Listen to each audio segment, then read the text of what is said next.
As I've established, Marvel, Disney, these are all industries or businesses run by white society, white people.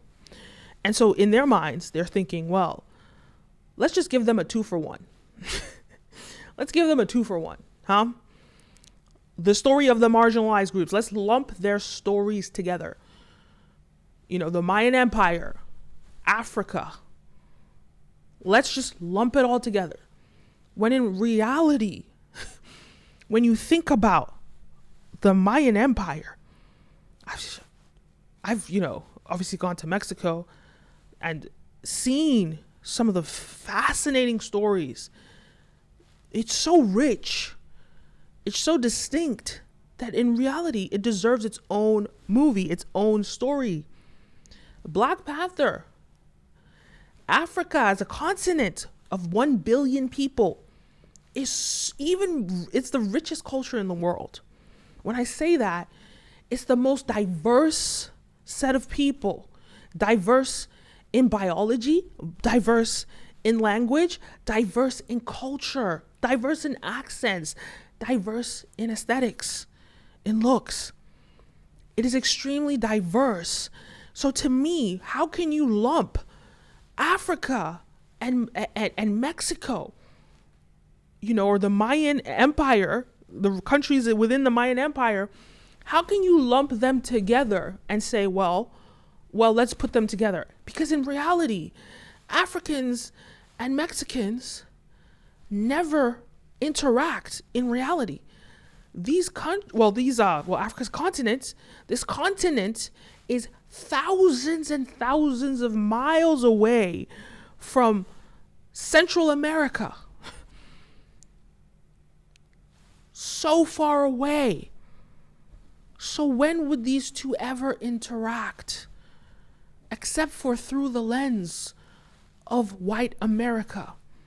That's the only time you see Africans, this story is about Africa. It's Wakanda. It's a country in Africa, right?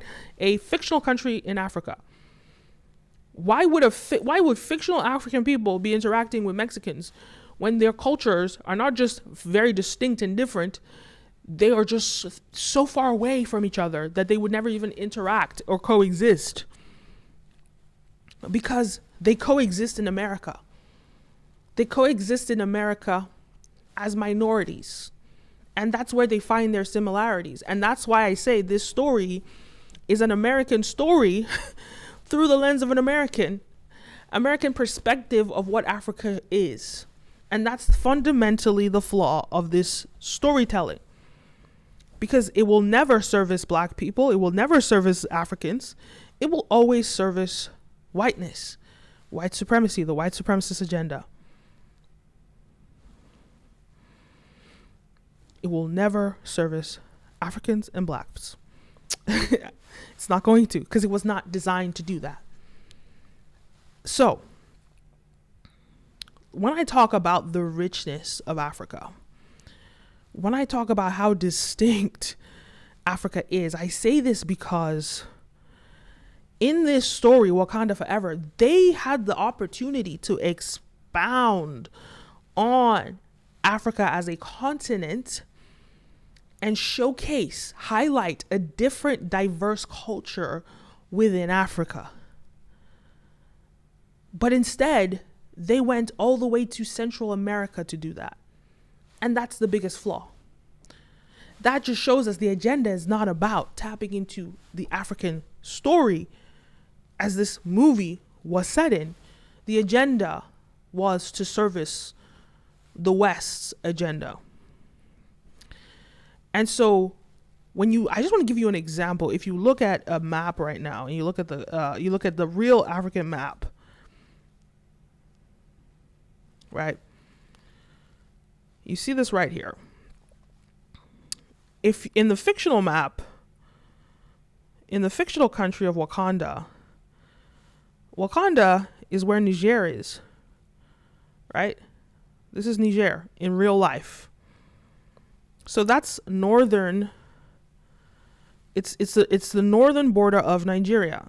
Wakanda is apparently a fictional country, obviously, but a country in Western Africa. But when you look at people from Niger, what do they look like? First of all, you look at people from Nigeria, they look like me. There's people from chat here. People from Niger, all the people from Niger I know look like this. They look like this. They look like this, right? Some of them are blacks, yes. But they're lighter skinned, finer hair, more Arab looking. These are people from Niger that I know. And I would think, I don't want to say I represent what a Nigerian looks like, but we're black people. And obviously Nigeria, like, there's not just one way that Nigerian looks or Nigerians look, because northern Nigerians have a more similar look to Niger. Different parts of Nigeria, people look different. That's how distinct Africa is, because when it comes down to it, there is more biological diversity. There's more biological diversity in Africa than anywhere else in the world. And I mean that so much so that, like me, for example, I could have more biological similarities with somebody in Europe or in America than someone in a neighboring African country to me. Or maybe, you see what I'm saying? And that's because of because Africa is the foundation of humanity. Africa is the birthplace of humanity. So everybody comes from Africa. And what happened historically is that people migrated out of Africa, right? Thousands and thousands of years ago, people migrated out of Africa, and they are closer related to me, the people that migrated there, than the people who are also distant cousins. And let's say, okay, let me give you a country, Kenya, for example, or I'll say the UK, Kenya. My ancestors might have migrated, or not my ancestors' cousins would have migrated to, let's say, I don't know, to Europe, somewhere, the UK or somewhere, right? Migrated across Europe, right? And obviously, you know that the planet was not Pangea, all that stuff. Go Google it. Migrated there, which was closer in time to the even more thousands of years ago, where my ancestors were in Kenya, or my ancestors' cousins were in Kenya. See what I'm saying? What I'm saying is that you have more biological similarities with people in Europe than you do with people in Kenya, if you're a Nigerian or some other random country. That's how much biological diversity there is. And I say all this to say that there's so many more stories, there's so many more mythologies, there's so many more cultures that could have been explored in Wakanda Forever, but they didn't do that.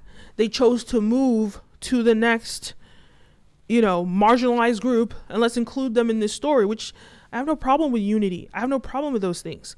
It's not about that. If this was truly an African story about promoting Black pride and all these things that they claim to be in the first place, they would have stuck to that agenda, and they would have created another story for the Mayan Empire, which is rich, vast, and so interesting. Such a great story. I would have loved to explore that fully. But that's not what this movie did, because that's not the agenda.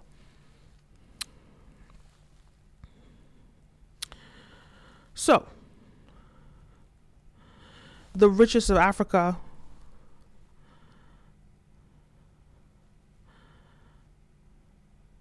So my issue is here, instead of that, they sort of mash it all together and just say, hey, let's just give them a 2-for-1 and let's just figure this out.